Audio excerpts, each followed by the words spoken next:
More training time over training integrity gets you less integrity over time. Well, you know, that's a different way of saying if you don't have enough time to move well, you probably shouldn't make enough time to move often, because that often is going to buy you a lot of what you don't want. A lack of integrity in your physical development, in your physical training, and even your health balance.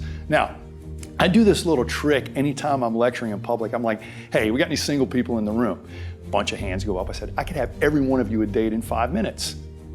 Seriously. But you're going to have to lower your standards. And I get a laugh, and people don't understand. I can get you a workout in less time than that, but it won't be for you, and it probably won't get your results. What's the lacking ingredient? That integrity component. I want to go a little bit deeper on that integrity component with you, because we built it into FMS.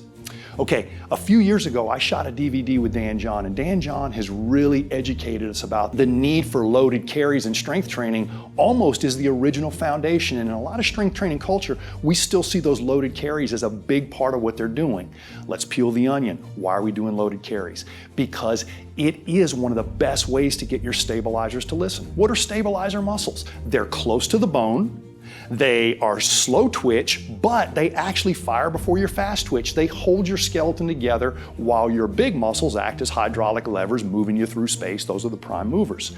Well, in heavy carries, you really have to show us what kind of integrity you have. And it's a good biomarker of your strength, because any strength that you have beyond postural integrity is a bad rep, is loss of technique. And so we all know we've got a reserve of prime mover activity in our body that we could do, but you never want to finish on an ugly rep, because that's the one you remember.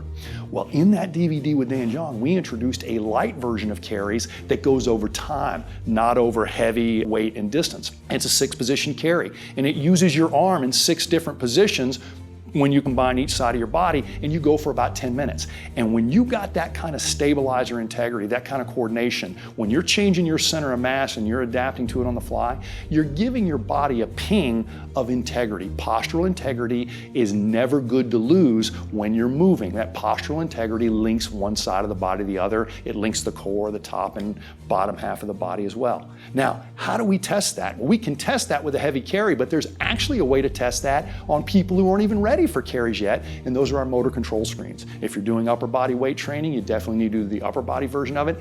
If you're a walking adult, you need to do the lower body version of this. And these motor control screens tell us, is our balance integrity where it needs to be to support our run, the ski season, a hike, a rock climb, a Spartan race, or today's workout. And if it doesn't, if your carries are bad and if your balance is bad, instead of asking me which muscle's not firing or which program you need to do, why don't you go get a balance beam? Why don't you just start carrying some stuff? Why don't you dedicate one day a week to really playing around with your balance and seeing how good it can get and how many different movement patterns you could do on a beam? Did I say it had to be 12 foot off the ground? No, it can be 2 inches off the ground and have the exact same result. But you need a feedback loop of integrity, and that's why we're so passionate about self-limiting exercises. I dedicated a few pages in the movement book to what are self-limiting exercises, just so you will put them within your program. I talk about a lot of them. Chops and lifts, Turkish get-up, single leg deadlift. Tim Ferriss quoted me in his book talking about those things. If we don't have some workouts and things in our plan to introduce integrity, we're going to be training without it. We shouldn't do that.